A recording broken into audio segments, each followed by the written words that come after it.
Ce que je voudrais savoir, c'est si, vu tout ce qu'on a vu ces derniers jours, dernières semaines, maintenant qu'on sait tout ce qu'on sait, est-ce que ça n'est pas une erreur de dialoguer avec Vladimir Poutine? Est-ce que ce n'est pas une politique qui chercherait à le contenir qui aurait été plus efficace? Non, dialoguer n'est jamais une erreur. C'est ne pas dialoguer qui est une erreur. Car la réalité, c'est que la guerre froide qu'on mène à la Russie par l'intermédiaire des États-Unis et de l'Union européenne depuis des années a jeté la Russie entre les bras de la Chine. Je pense que ça, c'est l'erreur majeure en réalité de demain.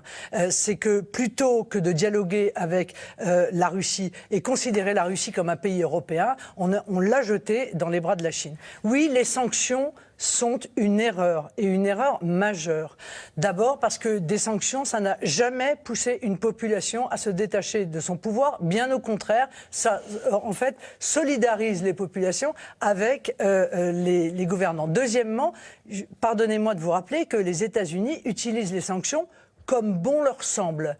Donc c'est en même temps, ils en déterminent le contenu et c'est un peu à la tête du client. Vous voyez ? C'est-à-dire qu'au moment où nous, on renonçait... Non, mais je vous rappelle l'histoire récente. Au moment où nous renoncions à livrer les Mistral, les États-Unis avaient sorti le spatial des sanctions parce qu'ils avaient besoin, en l'occurrence, de partenariat avec la Russie pour le spatial. L'Allemagne était en train de négocier Nord Stream sans que ça pose aucun problème avec la Russie, sans que ça pose aucun problème aux Américains. La Turquie, elle, se faisait sanctionner parce que les États-Unis ne font pas que sanctionner la Russie. Ils sanctionnent tous les pays qui commerce avec la Russie. Donc, vous voyez, cette manière aussi de faire, je crois, mérite également, je le pense, une discussion avec ces deux grandes puissances. Mais sur cette question, cette crise actuelle, et on est en plein dedans, le fait de dialoguer avec Vladimir Poutine n'a pas fonctionné. Emmanuel Macron l'a retenté la semaine dernière.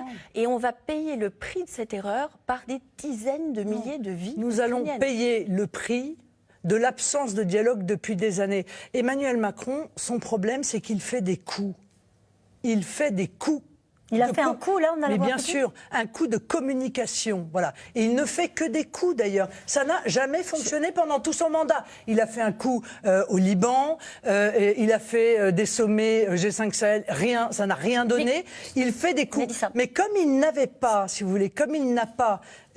La France n'apparaît plus comme un arbitre, justement, et qu'il n'a pas eu avec la Russie, comme avec les États-Unis, à équidistance des relations depuis des années, on n'arrive pas au dernier moment, surtout avec l'ensemble de la presse, pour venir dire « bon allez, maintenant je veux un accord ». La première des choses qu'on fait en diplomatie, c'est la discrétion. On fait ça de manière modeste, on fait ça de manière discrète, on ne cherche pas à faire de la diplomatie pour s'en servir comme un enjeu de campagne. C'est pour ça que ça a échoué. C'est ça la réalité.